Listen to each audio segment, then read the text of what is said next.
Do you want a happy marriage? I've got one crucial point that you need to figure out before you get married. Are you ready for this?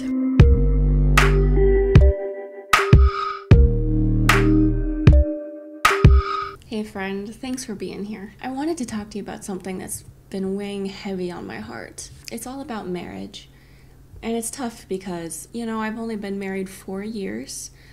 And a lot of people say you have no right giving any marriage advice unless you've been married for at least 20 years. I don't want to be in any way trying to give marriage advice. I do have one piece of advice that I feel I can give to engaged couples or just couples who are seriously considering marriage. I believe I have had experience in this topic, which allows me to speak a little bit on it.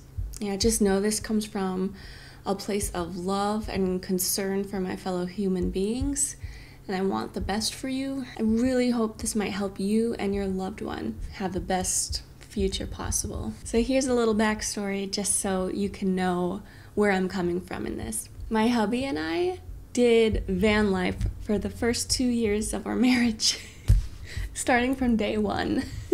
It was, an interesting way to begin a marriage. Whenever we would meet new people, which happened a lot during our travels, and they found out that we were traveling around and living in a van, their reactions were always the same.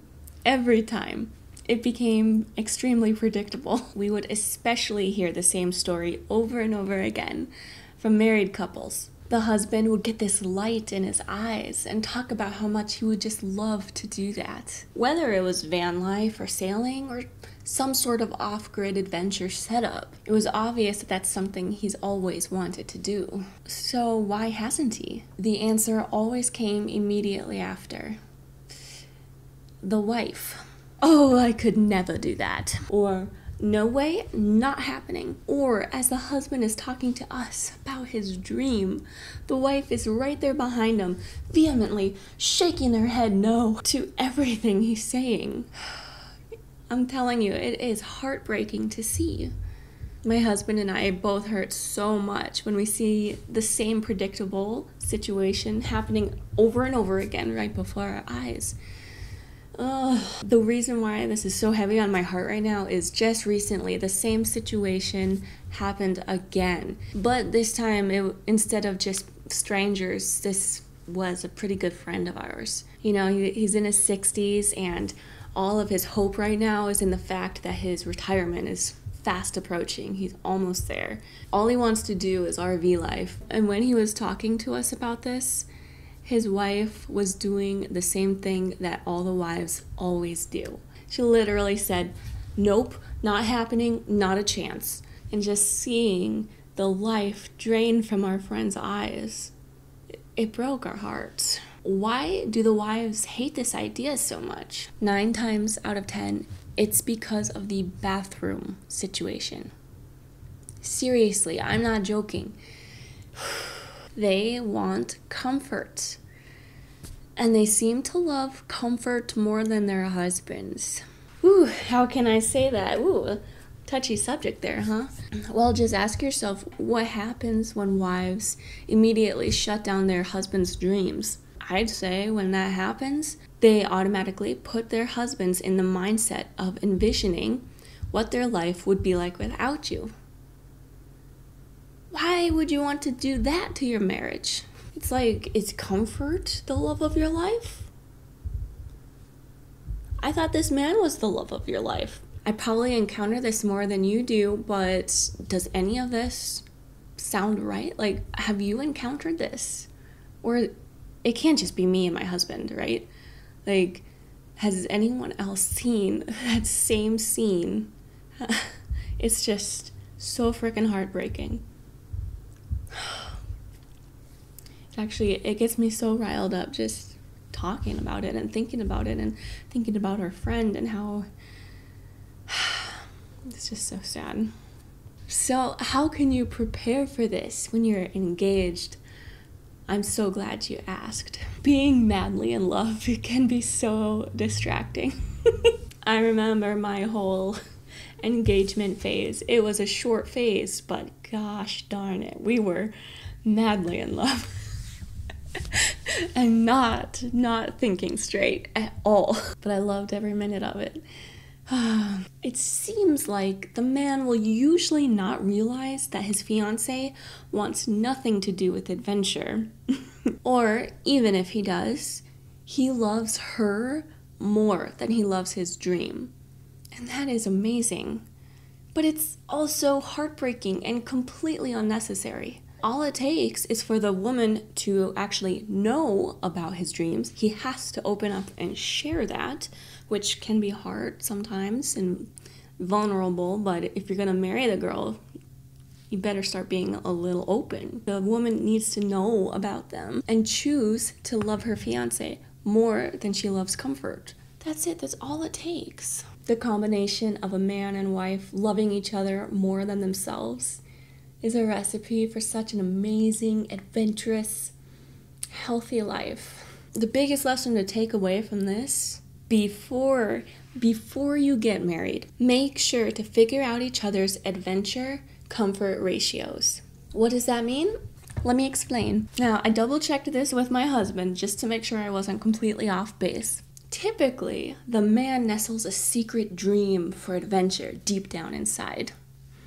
And typically, the women just want a warm, cozy home. I mean, does that sound accurate? So, how can you make sure you're not going to be hurting each other by getting married? How do you know if your ratios are well balanced? I came up with some topic ideas for discussion, just to get your brain a-rolling with it. So first, the basics. The straight up basics, which you should just be talking about anyways. Questions like, do you want a house? Do you want a yard?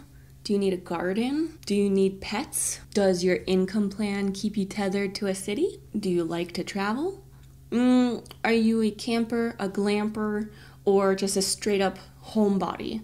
Let's say you guys figure out that both of you like adventuring and traveling. Okay, great, common denominator, but that means it's time to get even more specific. These first two definitely come from personal experience. How important is it for you to be cool? Or how important is it for you to be warm? You'd think this was kind of obvious. I got married fast and we didn't live together or anything before we got married. I had no idea that my husband does not deal with heat very well. In fact, he overheats like crazy to the point where he's like gonna die, it seems. I just didn't know. When we first started driving around in the van, he was like overheating and I had no idea what was wrong with him. He was getting so crabby and angry and I'm just like, and on top of it, he wasn't eating well. And that's because I never ate. Like, I was a stick. I ate some kefir and blueberries once in a while. And yeah, see, we were not super crazy prepared. So talking about food and what your needs are for food, that's another thing. And for me, if I don't have a way to get warm, there's no way I can relax. There's gonna be anxiety in me until there's a way I can warm up. And I was always cold because I was a stick. What else? Do you need running water to be happy? Are you okay going squatty potty? That's the big one there. How much physical, personal space do you need? That's a good one. How do solar showers sound to you? Are you okay with budgeting power? Do you absolutely need that hairdryer? Are you okay with having a limited wardrobe? How important is community to you? Can you survive without cell reception for an hour? A day? A week? Do you get bored without constant stimulation? What's your favorite outdoor environment? Humid, dry, elevation, beach? Important things to talk about, you know? How well do you deal with sunshine? For us, we need the sun to be happy. For others, the sun means death. And you know, these are just the basics. The list could go on, and it should go on and on. The more specific, the better. Even if it's a seemingly small detail, take your time. Be 100% honest with your fiancé and with yourself. You may actually come to learn a few new things about yourself, like what is truly important to you, aspects of life that you never really thought about before. What points are you determined to stand unwavering? On what points are you willing to sacrifice certain desires? Super important to figure out.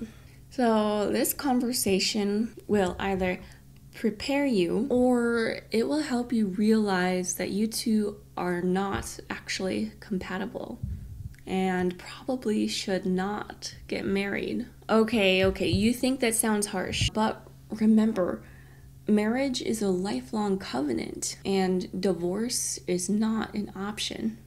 I don't care what the modern world says. Like, if you think in the back of your head you're holding on to a future divorce as insurance to cover up your flippant mistakes in your life, I'd say that's a sign that you are not ready to get married in the first place. Please do not enter into this sacred covenant lightly. But what if you are already married and you find yourself facing the pain of an unbalanced comfort-adventure ratio? I believe this is fixable. I'd say there are certain steps for both the husband and the wife here. Wives, for you, it's frickin' simple. Get uncomfortable. It is not gonna kill you. Husbands, if the deal breaker is, say, the bathroom situation, find a way to make an acceptable bathroom. Fix the problem. You're good at that, right?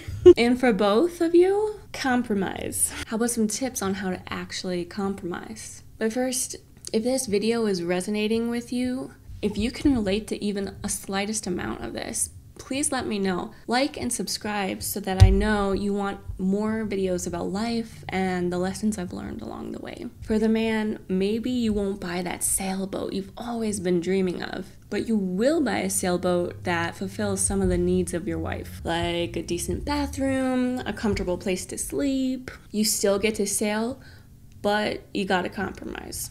For the woman, understand that adventure is a basic need for your husband.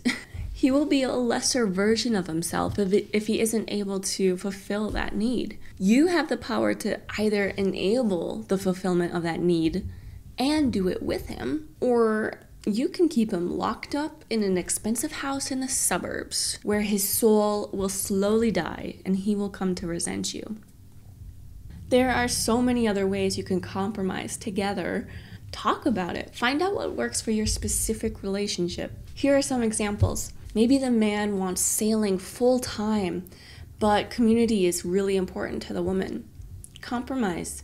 Sail part-time. Maybe the wife will absolutely no way ever step on the boat. Compromise. Wife, let your husband go on trips without you, even if it's for months. He probably wishes you'd be part of the adventure with him, but if you refuse, that's your own dumb fault. Don't punish him for that. I'm sorry, I get a little fed up with women who suck the soul out of their husbands' lives.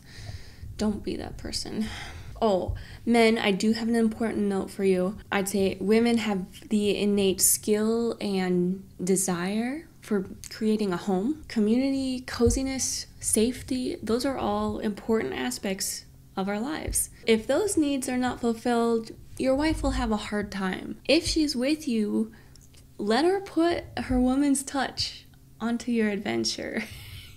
You might not like all of it. Those decorations just get in the way. Those candles, fire hazard. That pillow, unnecessary purchase. Just let her. If you want your wife to be a part of your adventure, make sure she can still be a woman. Let her be herself. Okay, just maybe not the fire hazard part. Work through it together. And remember, you love each other.